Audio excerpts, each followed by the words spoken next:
សូមស្វាគមន៍មកកាន់វីដេអូទី2របស់ខ្ញុំបាទនាពេលថ្ងៃត្រង់ទី20ក្នុងខែមករានេះអ្វីដែលនឹងជម្រាបជូនអស់លោកអ្នកនៅក្នុងវីដេអូនេះគឺឃើញថាលោកដូណាល់ត្រាំគាត់កំពុងតែលេងក្បាច់អីអញ្ចេះអស់លោកអ្នកដែលគាត់បង្កើតនៅក្រុមប្រឹក្សាសន្តិសុខមួយនៅក្នុងនោះប្រទេសដែលបានចូលរួមខ្ញុំក៏បានជម្រាបជូនអស់លោកអ្នកនៅក្នុងវីដេអូទី1ដែរគឺមានរុស្ស៊ីត្រូវបានដូណាល់ត្រាំអញ្ជើញឲ្យមកចូលរួមនៅក្នុងក្រុមប្រឹក្សាសន្តិសុខឬក៏យើងហៅថាសន្តិភាពនេះឯងបាទហើយឥឡូវនេះខ្ញុំបានទទួលជាបន្តទៀតមិនមែនត្រឹមតែរុស្ស៊ីទេនៅឯជិតយើងនេះគឺមានថៃនេះផងដែរគឺមានវៀតណាមនេះផងដែរនឹងនៅជិតយើងអស់លោកអ្នកហើយនៅនឹងមានប្រទេសអ្វីផ្សេងពីនឹងច្រើនតទៅទៀតដែលគាត់បានធ្វើនៅលិខិតអញ្ជើញដើម្បីហៅប្រទេសទាំងអស់នោះឲ្យទៅចូលរួមធ្វើជាក្រុមប្រឹក្សាសន្តិភាពបើតាមពិតទៅអស់លោកអ្នកក្រុមប្រឹក្សាសន្តិភាពនេះគឺមានមួយរួចទៅហើយដែលគេបង្កើតតាំងពីក្រោយសង្គ្រាមលោកលើកទី2គឺក្រុមប្រឹក្សាសន្តិសុខរបស់អង្គការសហជីវជាតិមានរួចទៅហើយប៉ុន្តែលោកដូណាល់ត្រាំគាត់ចាប់ផ្ដើមបង្កើតមួយនេះទៀតដើម្បីប្រកួតប្រជែងគ្នាអញ្ចឹងសូមអស់លោកអ្នកជ្រាបណាបាទមានមួយរួចទៅហើយប៉ុន្តែគាត់បង្កើតមួយទៀតដើម្បីប្រកួតប្រជែងគ្នានេះអញ្ចឹងអត់ដឹងថាក្បាច់របស់លោកដូណាល់ត្រាំនឹងចេញស្នៀតអ្វីនោះទេអញ្ចឹងទេអស់លោកអ្នកអាចមកជួបជាមួយនឹងអត្ថបទនេះបន្តិចហើយធ្វើការវិភាគថាតើគាត់ហៅសិតតែប្រទេសដែលជាអ្នកឈ្លានពានគេយកមកធ្វើជាក្រុមប្រឹក្សាសន្តិសុខនេះអញ្ចឹងហៅប្រទេសទាំងអស់នោះដើម្បីទៅដោះក្អែលដើម្បីឲ្យទៅផឹកតែក្តៅឬក៏យ៉ាងម៉េចឬក៏ហៅប្រទេសទាំងអស់នោះដើម្បីទៅគ្រប់គ្រងនៅក្នុងការឈ្លានពានឬក៏យ៉ាងម៉េចអញ្ចឹងវាអាចមានអត្ថន័យពីរនេះឯងប្រទេសនឹងសិតតែមានប្រវត្តិថាឈ្លានពានគេបាទអញ្ចឹងពេលដែលហៅប្រទេសទាំងអស់ហ្នឹងទៅគឺដើម្បីលោកដូណាល់ត្រាំយកទៅដោះក្អែលហៅផឹកតែឬក៏យ៉ាងម៉េចណាបាទអញ្ចឹងមិនច្បាស់ទេនៅក្នុងអត្ថន័យទាំងអស់នេះក៏ប៉ុន្តែរឿងលំអិតប្រទេសមួយកំពុងតែសិក្សាហេតុអីក៏ហៅគាត់ណាប្រទេសមួយហ្នឹងកំពុងតែសិក្សាហេតុអីក៏ហៅគាត់ទៅធ្វើអីនឹងឯងឥឡូវអស់លោកអ្នកនៅក្នុងរឿងទាំងអស់នេះមាននៅក្នុងអត្ថបទនេះក៏អស់លោកអ្នកមេត្តាជ្រាបតាមអ្វីដែលខ្ញុំជម្រាបក៏ប៉ុន្តែមិនទាន់ច្បាស់អំពីគោលបំណងរបស់លោកដូណាល់ត្រាំទេបាទក្រុមប្រឹក្សាសន្តិភាពរបស់ត្រាំបានស្នើឲ្យសហភាពអឺរ៉ុបអឺរ៉ុបទាំងអស់មានទាំងរុស្ស៊ីមានទាំងបេឡារុសហើយនឹងមានទាំងប្រទេសថៃមានថៃផងដែរចូលរួមគំនិតផ្ដួចផ្ដើមផែនការសន្តិភាពនៅក្នុងតំបន់កាហ្សាបាទអញ្ចឹងណានៅក្នុងតំបន់កាហ្សាហ្នឹងគឺគេហៅប្រទេសទាំងប្រមាណហ្នឹងទៅដើម្បីយកទៅឲ្យធ្វើជាក្រុមប្រឹក្សាសន្តិភាពនេះឯងអ៊ីស្រាអែលត្រូវបានស្នើឲ្យចូលរួមជាមួយនឹងក្រុមប្រឹក្សាសន្តិភាពថ្មីរបស់ប្រធានាធិបតីអាមេរិកដូណាល់ត្រាំដែលនឹងត្រួតពិនិត្យដំណាក់កាលបន្ទាប់នៃផែនការសន្តិភាពកាហ្សានេះតាមមន្ត្រីរបស់អ៊ីស្រាអែលបាននិយាយនៅថ្ងៃច័ន្ទម្សិលមិញខណៈពេលដែលប្រទេសបារាំងកំពុងតែផ្អាកការទទួលយកនាពេលនេះបាទបើបារាំងអត់ទៅទេហៅបារាំងទៅដែរប៉ុន្តែបារាំងក៏ថាអត់ទៅទេមន្ត្រីអ៊ីស្រាអែលដែលបាននិយាយនៅក្នុងលក្ខខណ្ឌមិនបញ្ចេញឈ្មោះថាគេមិនដឹងថាតើនាយករដ្ឋមន្ត្រីអ៊ីស្រាអែលលោកប៊ិនយ៉ាមីនណេតាន់យ៉ាហ៊ូបានទទួលយកការផ្ដល់ជូនឬក៏យ៉ាងណានោះទេមិនដឹងថាលោកប៊ិនយ៉ាមីនណេតាន់យ៉ាហ៊ូនោះទៅឬក៏អត់ឬទេប្រទេសរុស្ស៊ីបេឡារុសស្លូវេនីប្រទេសថៃនិងស្ថាប័នប្រតិបត្តិរបស់សហភាពអឺរ៉ុបជាប្រទេសមួយនៅក្នុងចំណោមប្រទេសចុងក្រោយបំផុតដែលទទួលបានការអញ្ជើញផងដែរបាទអញ្ចឹងគេរៀបរាប់ហើយណាអញ្ចឹងមានរុស្ស៊ីអស់លោកអ្នកបានជ្រាបហើយក៏គេអញ្ជើញបេឡារុសក៏គេអញ្ជើញបេឡារុសមិនធ្លាប់ទៅណាសោះឥឡូវនេះបេឡារុសទៅដែរស្លូវេនីហើយនិងថៃបាទក៏បានទៅដែរ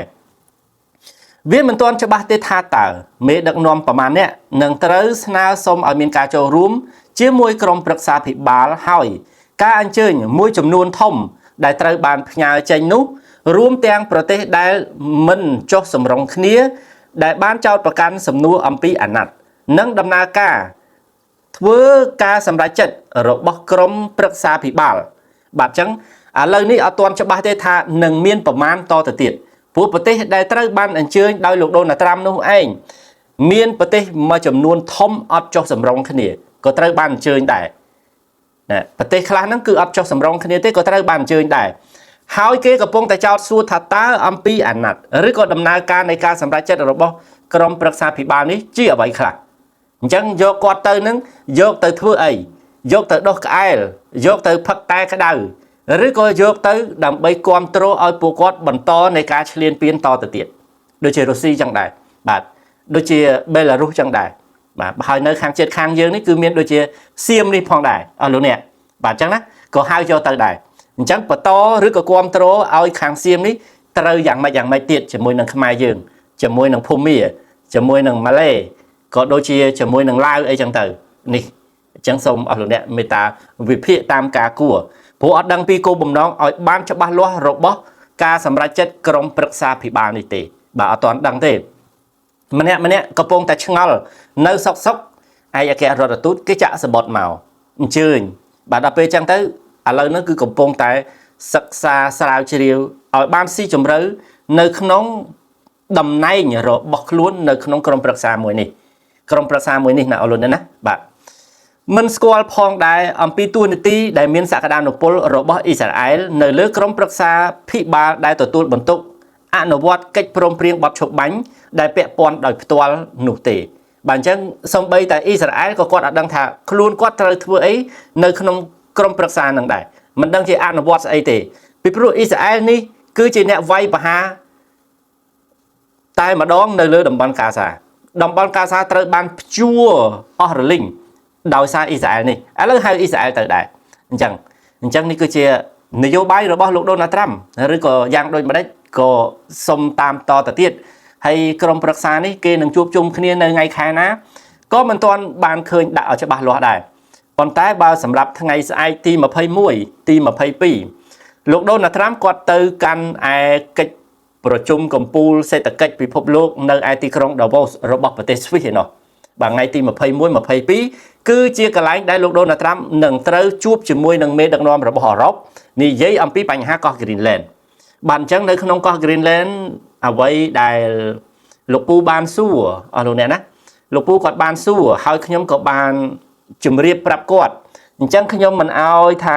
ការឆ្លងឆ្លើយនោះវាស្ថិតនៅក្នុងសេចក្តីអាកំបាំងណាក៏យកទៅ share ចូលទៅក្នុង group Telegram របស់ខ្ញុំដល់ពេលទៅលោកពូក៏គាត់បានបកមកវិញថាកុំ share អីគាត់ខ្លាចមិនល្អអីចឹងណាបាទគាត់សុំសនំពរថាកុំ share អីអញ្ចឹងមានធ្វើម៉េចមានខ្ញុំបានលុបចេញវិញបាទអញ្ចឹងអ្វីដែលពាក់ព័ន្ធទៅនឹងរឿងកោះ Greenland ខ្ញុំបានទទួលឃើញមតិច្រើនដែរដែលខ្ញុំបានជួបផ្ទាល់ថា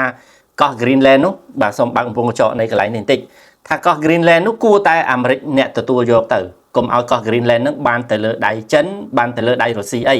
សូមឲ្យកោះ Greenland នឹងបានទៅលើដៃអាមេរិកចុះខ្ញុំក៏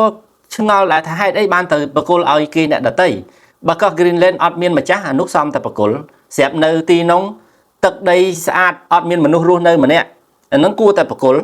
ប៉ុន្តែកោះ Greenland គឺមានម្ចាស់គេទៅហើយបាទមានអ្នកគ្រប់គ្រងទៅហើយហេតុអីបានត្រូវបកគល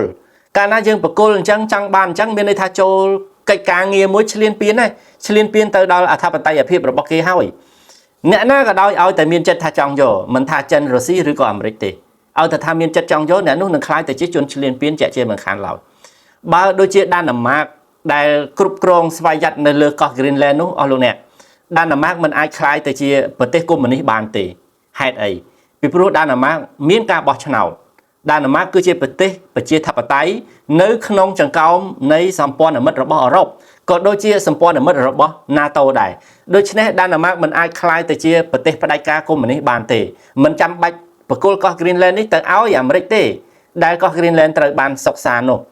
បាទដាណាម៉ាកដូចខ្ញុំបានបញ្ជាក់នៅក្នុង group Telegram អញ្ចឹងខ្ញុំថាដាណាម៉ាកគឺជាសម្ព័ន្ធមិត្តរបស់អឺរ៉ុបផងរបស់ NATO ផងអញ្ចឹងបើសិនជាកោះ Greenland ត្រូវបានរំលោភបំពានគឺដោយរំលោភបំពានទៅលើដាណាម៉ាកដូច្នេះមាត្រា5របស់ NATO នឹងជួយដាណាម៉ាកជាក់ជាមិនខានឡើយហ្នឹងគឺអញ្ចឹ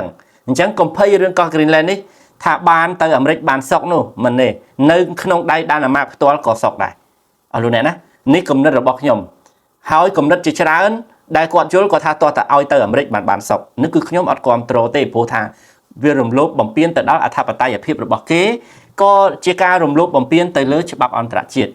បាទនេះឯងបាទគឺខ្ញុំសូមរក្សាពាក្យហ្នឹងនៅតែអញ្ចឹងដដែល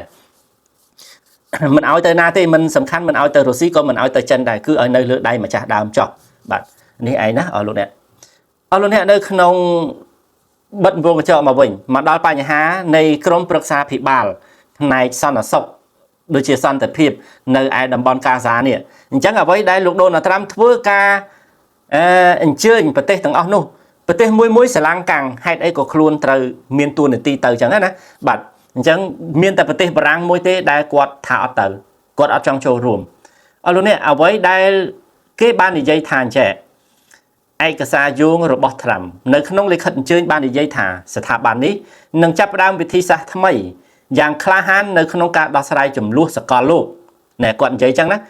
ធ្វើស្ថាប័ននឹងឲ្យចេញមកគឺដើម្បីដោះស្រាយចំនួនសកលលោកហេតុអីបើប្រទេសទាំងអស់នោះកំពុងតែដើរឈ្លានពានគេហ្នឹងអញ្ចឹងសួរថាគាត់នឹងដោះស្រាយដែរឬក៏យ៉ាងណាបើគាត់ខ្លាយទៅជាក្រុមប្រឹក្សាភិបាលហើយសួរថាគាត់អាចដោះស្រាយខ្លួនឯងបានអត់អានេះដុកទ័រក៏ដោយអស់លោកអ្នកពេទ្យក៏ដោយសួរថាព្យាបាលខ្លួនឯងកើតអត់អាហ្នឹងអញ្ចឹងណាបាទបើយើងនិយាយថាជាងកាត់សក់រកគេកាត់សក់ឲ្យគាត់ដែរនឹងគាត់មិនអាចកាត់ខ្លួនឯងបានផងហ្នឹងអាហ្នឹងគឺអញ្ចឹងដុកទ័រក៏ភាគច្រើនគាត់ត្រូវរកគេដើម្បីព្យាបាលគាត់ដែររកដុកទ័រផ្សេងទៀតដើម្បីព្យាបាលគាត់ដែរនេះឯងបាទអញ្ចឹងអ្វីដែលលោកដូណាល់ត្រាំគាត់បញ្ជាក់គឺបង្កើតឡើងគឺដើម្បីដោះស្រាយចំនួនសកលលោកហើយក៏បានស្នើថាវាដើរតួនាទីជាគូប្រជែងនៃក្រុមប្រឹក្សាសន្តិសុខនៃអង្គការសហប្រជាជាតិដែលជាស្ថាប័នដែលមានឥទ្ធិពលបំផុតរបស់អង្គការពិភពលោកដែលបានបង្កើតឡើងក្រោយសង្គ្រាមលោកលើកទី2បាទអញ្ចឹងគាត់ថាគាត់មើលទៅឃើញថាក្រុមប្រឹក្សាសន្តិសុខនៃអង្គការសហប្រជាជាតិហាក់បីដូចជាអត់មានសមត្ថភាព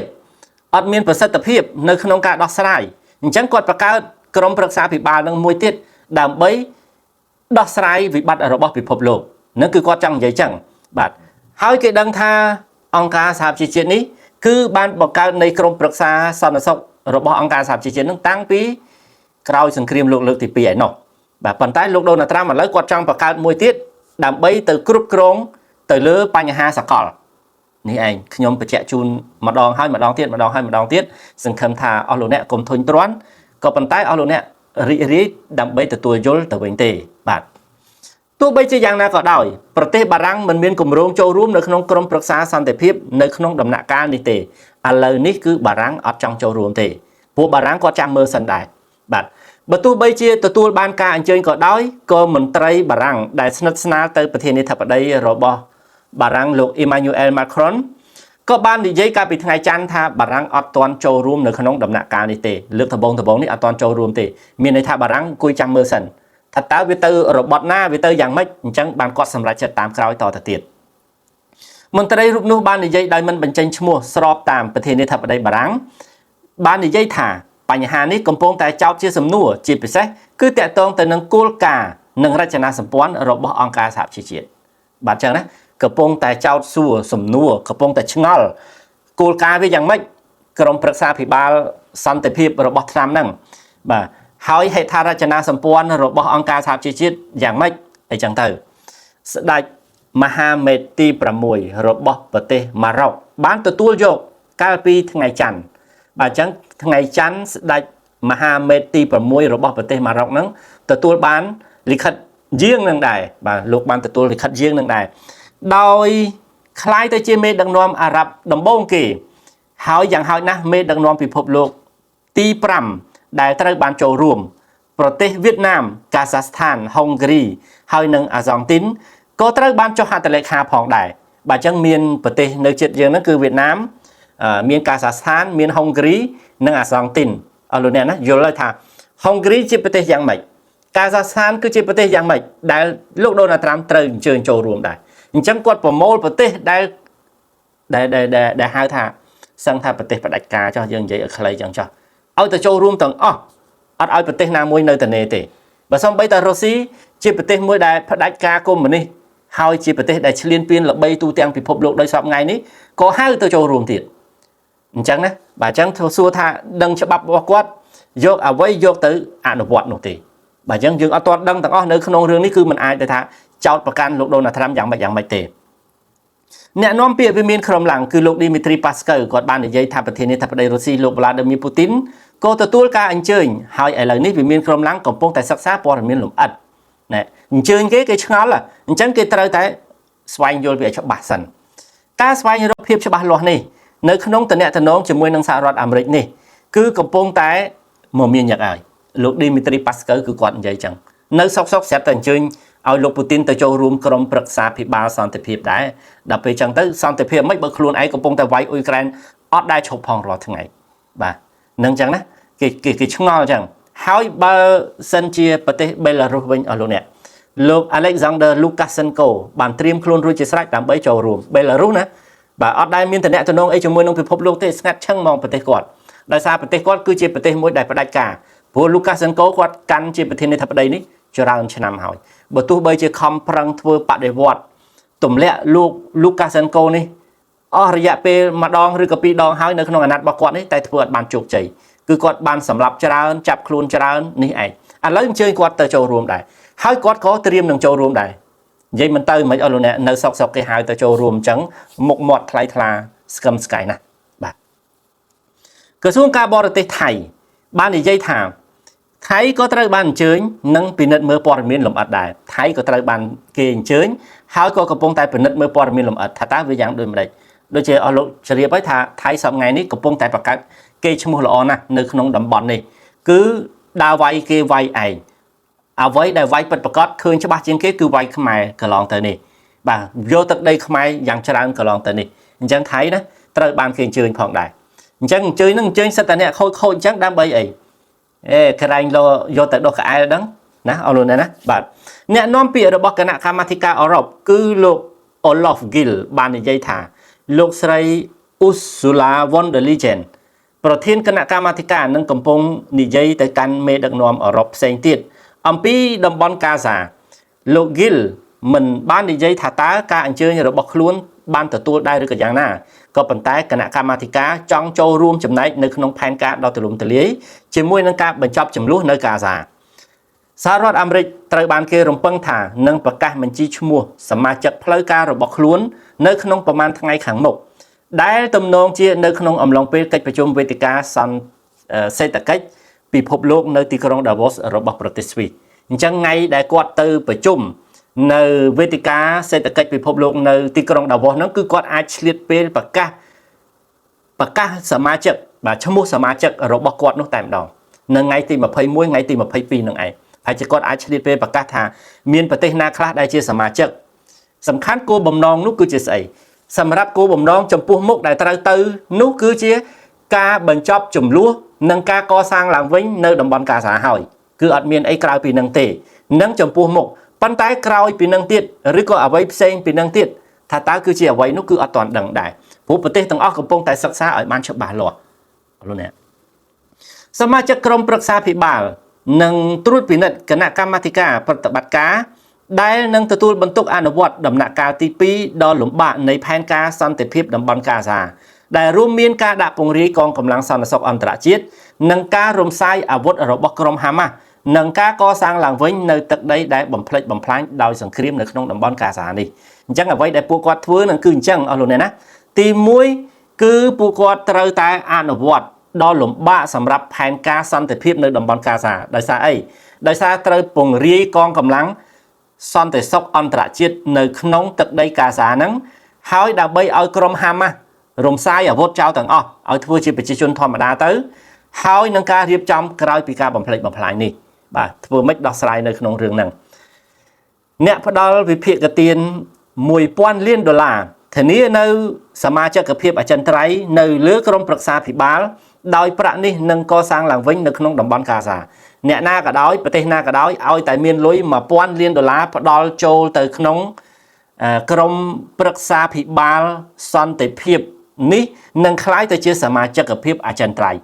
បាទផ្ដល់លុយទៅដើម្បីឲ្យคล้ายទៅជាសមាជិកភាពអចិន្ត្រៃយ៍ហើយលុយនឹងសួរថាយកទៅធ្វើអីយកទៅកសាងនៃតំបន់កាហ្សានឹងសារឡើងវិញព្រោះកាហ្សាខ្ទេចអស់ហើយអញ្ចឹងយកលុយពីប្រទេសខ្លួនឯងយកទៅបកគលដាក់ចូលទៅក្នុងក្រុមប្រឹក្សានឹងដើម្បីកសាងកាហ្សាដោយទៅជួយកាហ្សាអញ្ចឹងយកតាមរបាយការណ៍របស់ធនាគារពិភពលោកកាហ្សានិង West Bank ដែលចេញផ្សាយកាលពីឆ្នាំមុននឹងត្រូវចំណាយលុយ53,000 លានដុល្លារដើម្បីសាងសង់សាឡើងវិញបាទអញ្ចឹងត្រូវអស់53,000 លានអញ្ចឹងច្រើនអញ្ចឹងបើសិនជាគាត់ប្រមូលប្រទេសជាច្រើនឲ្យប្រទេសទាំងអស់នោះបង់លុយហើយបន្ទាប់មកយកលុយនោះយកទៅកសាងនៅក្នុងតំបន់កាសានោះគឺជារឿងមួយដែរដែលអាមេរិកអត់ចាំបាច់ចំណាយលុយម្នាក់ឯងបាទ53,000 លានមិនចាំបាច់អាមេរិកចំណាយម្នាក់ឯងទេបាទអញ្ចឹងនេះគឺជារឿងមួយសម្រាប់កាសាដែលគាត់ត្រូវហៅមនុស្សហៅប្រទេសដែលមិនធ្លាប់មានមុខមាត់ឲ្យចេញលុយបាទឲ្យចេញលុយដើម្បីកសាងកាសានេះឯងអរលោកអ្នកអញ្ចឹងអ្វីដែលជារឿងសំខាន់តទៅទៀតថាជាប្រទេសដែលសិតតែបើកការរំលោភបំពានទៅលើគេឥឡូវចេញលុយដើម្បីជួយកសាងកាសានេះក៏ជារឿងមួយល្អរបស់ត្រាំដែរ